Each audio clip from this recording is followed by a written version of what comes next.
or four other entrepreneurs, titans of the industry. I think you recognize all the faces.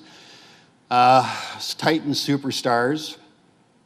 They've done very well. One of the attractions of the technology industry is that you can make a lot of money. $14 billion net worth left at his estate. $66 billion, and then two guys who have yet to finish at $31 and $32 billion.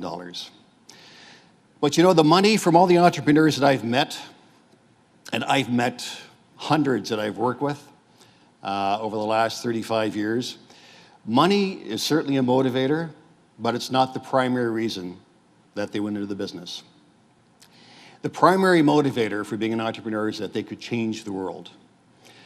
They could leave their thumbprint, they could make an impression, they could do something on a global scale that is notoriously difficult to do in any other industry. Now, in terms of being, superstars, they have some super gifts. And I want to tell you, I worked for some billionaires directly, entrepreneurs who have made it really big. And my belief is that there are a number of things that entrepreneurs are born with, genetically inherited. It's a gift from God, call it which will, but things that they do particularly well. And these are the lucky ones. When they put it all together, they have a sense of vision. They can see around corners. They have an appetite for risk. Not risky behavior, but an appetite for taking on challenges and thinking them through in ways that other people are either timid to do or are unable to find that they can do in terms of seeing around corners, for example. They've got an amazing ability to pick opportunities that are going to be game changers. So innately, they have some gifts to be a superstar. As I say, a gift from God that not everyone is going to have.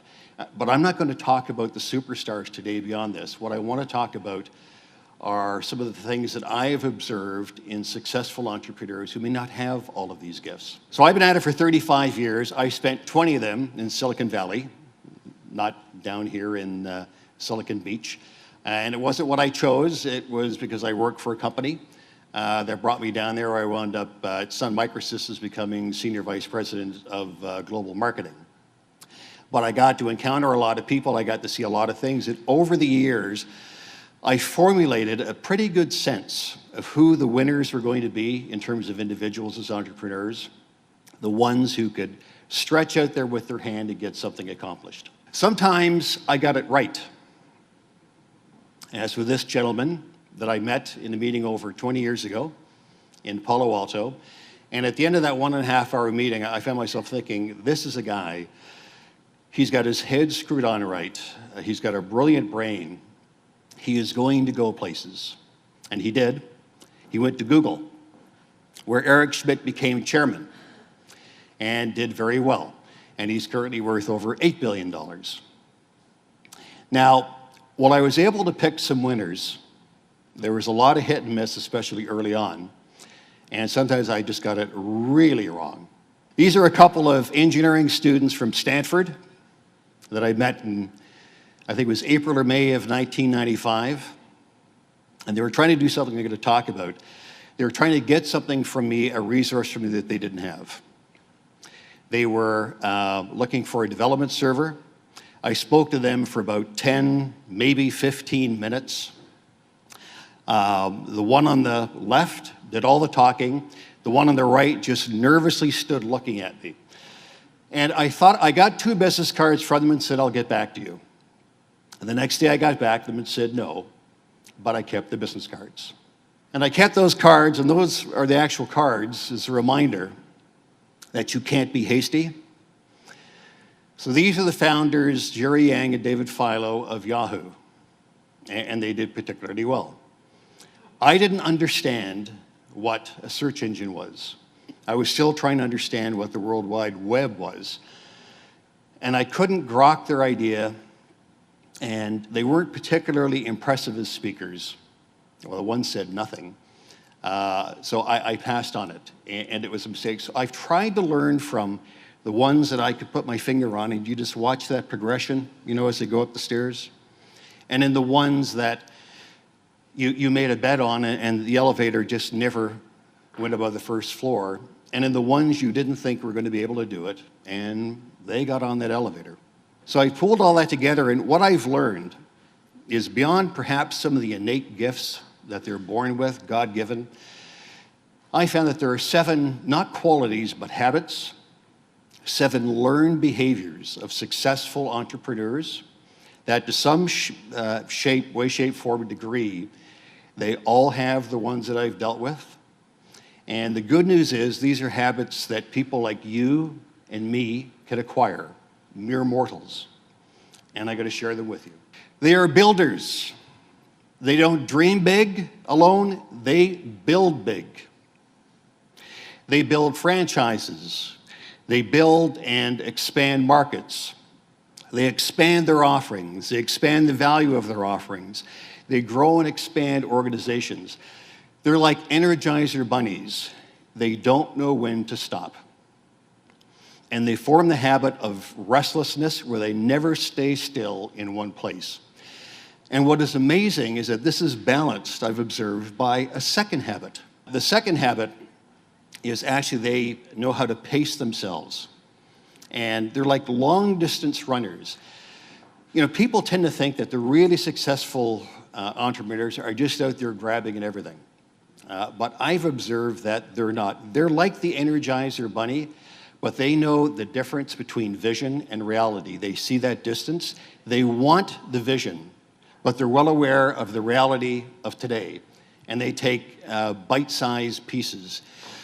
An aphorism I heard from a venture capitalist that I know is that lack of focus is the single leading cause of death of startups. So the second habit, number 1, they want and yearn and they develop the habit of building. Number 2, they're able to keep the perspective and build at a pace that the market and the organization can tolerate.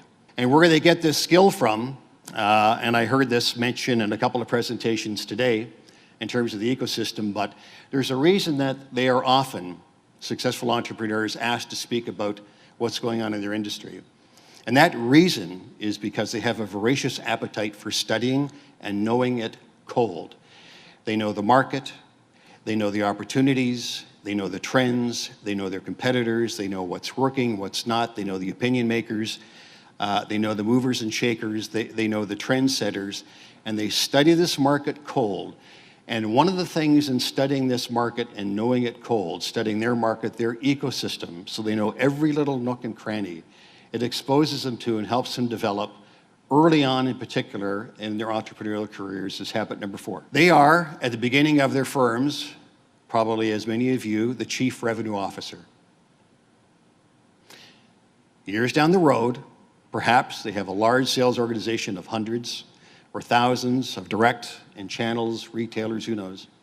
But in the early going, they're having eye-to-eye, conversation-to-conversation engagements with buyers. They do this to share their passion. They do this to transfer the confidence in their vision of the future. They choose this, obviously, to make a sale. But there's another reason that they choose to do it that I've observed. And closely related to the third habit, in having frequent engagement with buyers, each and every time is the ability to test the value of the value proposition they are putting on the table, how well it stands up to what the competitors are doing, and they conduct these little experiments weekly to be able to learn. And that leads to the next habit. They're outstanding, and I've heard people talk about this today, at cultivating a network. And they treat it like money in the bank. It may not pay big dividends today in the network, but they're the ones who collect LinkedIn addresses, business cards, because they know sometime in the future, like money in the bank, it's going to pay compound interest.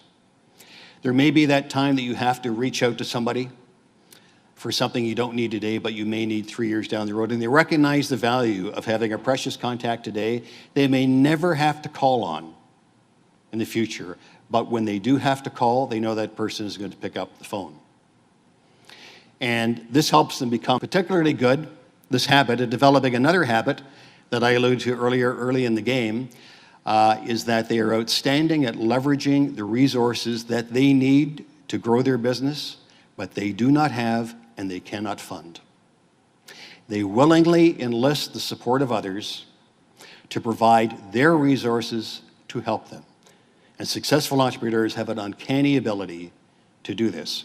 As Eric McAfee at this conference in San Francisco aptly said, and I borrowed his phrase, where corporate executives are skilled at managing the resources given to them by the corporation, successful entrepreneurs are skilled at managing resources not within their control.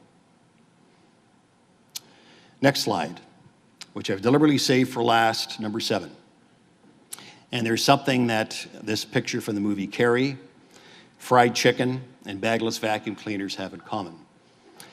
And this 7th habit is an unusual one I've observed in that it is born out of a very simple thing: failure. Stephen King, the author of Carrie, his first book, the first 29 publishers he went to threw it in the round filing cabinet.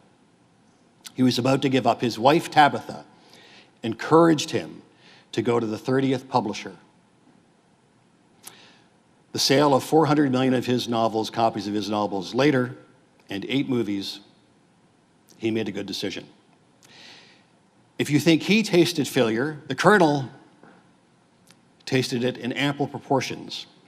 His secret recipe of special herbs and spices, the first 1,008 doors he knocked on, they said, no thanks. You can keep it a secret forever. It took until door number 1,009, the restaurant that said they would buy it. And that began the franchise known as Kentucky Fried Chicken. And if you think he had an ample appetite for tasting failure, James Dyson, inventor of the Dyson, went through 5,127 prototypes until he finally got it right. 5127. The 7th habit that successful entrepreneurs I've worked with and observed have is they are persistent. They never say die. They never give up. They know that they are very likely going to encounter failure, and lots of it when they least want it and don't know how to deal with it. But they learn from those failures, they pick themselves up, and they move on.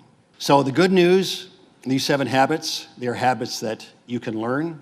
They're habits that you can reproduce. They're habits for mere mortals. They don't require an IQ of 160. And as I say, I've observed anecdotally, but dealing with dozens, well, hundreds of startup entrepreneurs that I've met and supported over the years, that uncannily, they all seem to share to some degree these habits that they build and they learn, and you can learn them too. And by learning them, my hopeful wish for you is you take them, you make them part of your daily regimen, and you go for it. Thank you.